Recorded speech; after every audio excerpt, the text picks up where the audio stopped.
আৰু এইটোৱে যিটো বাক স্বাধীনতা ৰুদ্ধ কৰাৰ এটা প্ৰচেষ্টা, যিটো সময়ত চৰকাৰে সন্ত্ৰাসবাদী ধৰিব লাগিছিল, সন্ত্ৰাসবাদীৰ ওপৰত একশ্যন ল'ব লাগিছিল, সেইটো সময়ত চৰকাৰে ছফ্ট টাৰ্গেট জনপ্ৰিয় প্ৰতিনিধি 3বাৰৰ MLA আমিনুল ইছলাম ডাঙৰীয়াক যিটো এৰেষ্ট কৰিছে, তেওঁ ভাৰতীয় সংবিধানে দিয়া যিটো অধিকাৰ, সেই অধিকাৰ সাব্যস্ত কৰি তেওঁ যিখিনি বক্তব্য ৰাখিছে, সেই বক্তব্যখিনিৰ কাৰণে তেওঁক গ্ৰেপ্তাৰ কৰাৰ কাৰণে আমি চৰকাৰক তীব্ৰ ভাষাৰে গৰিহণা দিছোঁ। আৰু যিখন আইনী যুঁজ আমি আমিনুলৰ পক্ষত, সেই আইনী যুঁজ আমিনুল ইছলামে যিটো মন্তব্য কৰিছিল সেইটো কৰা জানো উচিত আছিলে? কোনটো?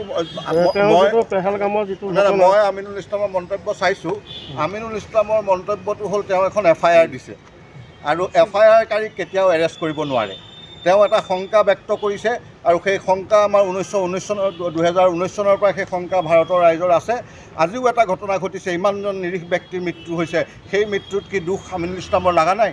তেওঁৰ দুখ লাগিছে, তেওঁ আউটব্ৰাছ কৰিছে, আৰু তেওঁ শংকা ব্যক্ত কৰিছে। আৰু ভাৰত ৰাষ্ট্ৰ তথা চৰকাৰৰ দায়িত্ব আছিল আমিনুল ইছলামৰ দৰে শ মানুহৰ এই শংকা দূৰ কৰা, কিন্তু 2019 চনৰ পৰা আজিলৈকে সেই তেনেকুৱা শংকা চৰকাৰে দূৰ কৰা নাই। আৰু সেইকাৰণে আমিনুল ইছলামৰ যিটো গ্ৰেপ্তাৰ, সেই গ্ৰেপ্তাৰক আমি তীব্ৰ ভাষাৰে গৰিহণা দিছোঁ।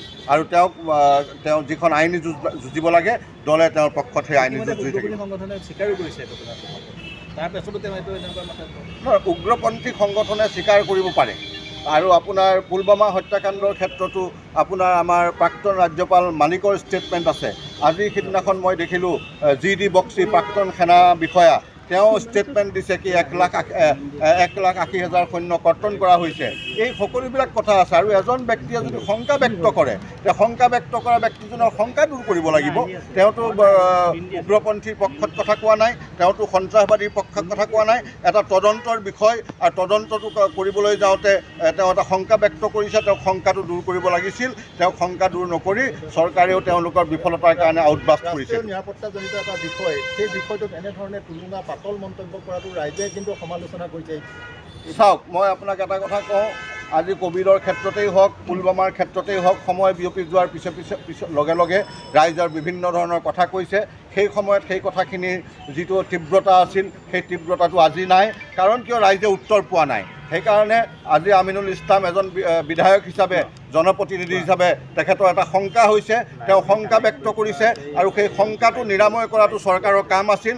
কিন্তু আমিনুল ইছলামৰ নিচিনা এজন জনপ্ৰিয় 3বাৰৰ বিধায়কক এৰেষ্ট কৰি পেলাই আমি দেখিছোঁ সন্ত্ৰাসবাদীক এৰেষ্ট কৰাৰ য'ত ধৰিব লাগিছিল, সেই সময়ত আমিনুল ইছলামৰ নিচিনা এজন জনপ্ৰিয় ছফ্ট টাৰ্গেটত এৰেষ্ট কৰি পেলাই চৰকাৰে কি বাৰ্তা দিব বিচাৰিছে আমি ধৰিব পৰা নাই।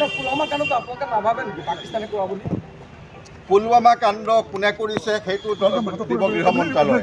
আজিলৈকে পুলৱামা কাণ্ডৰ 300 কেজি RDX কোন ৰুটেদি আহিল, সেই ৰুটটো পৰ্যন্ত আজিলৈকে ডিছক্ল'জ হোৱা নাই। 6 বছৰ হৈ গ'ল। তেতিয়াহ'লে এই ক্ষেত্ৰত শংকাৰ নিশ্চয় জেগা আছে। আমাকতো আজিলৈকে ৰুটটো দিয়া নাই, কোন ৰুটেৰে হাই ছিকিউৰিটি জ'নত ইমানখিনি CRPF লোক গৈ থকাৰ সময়ত হাই ছিকিউৰিটি জ'নত 300 কেজি RDX কোন ৰুটেদি আহিল, সেই ৰুটটো আজিলৈকে ভাৰতৰ জনসাধাৰণে জানা নাই, তাৰমানে তদন্ত হোৱা নাই।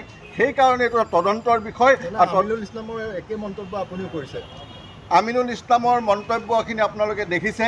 আজি মই যিহেতু UDFৰ জেনেৰেল ছেক্ৰেটেৰী, আজি আমিনুল ইছলামক এৰেষ্ট কৰিছে, আমি দুখিত হৈছোঁ। আজি বাক স্বাধীনতা হৰণ কৰাৰ যিটো চৰকাৰে চেষ্টা কৰিছে, তাৰ আমি তীব্ৰ গৰিহণা দিছোঁ।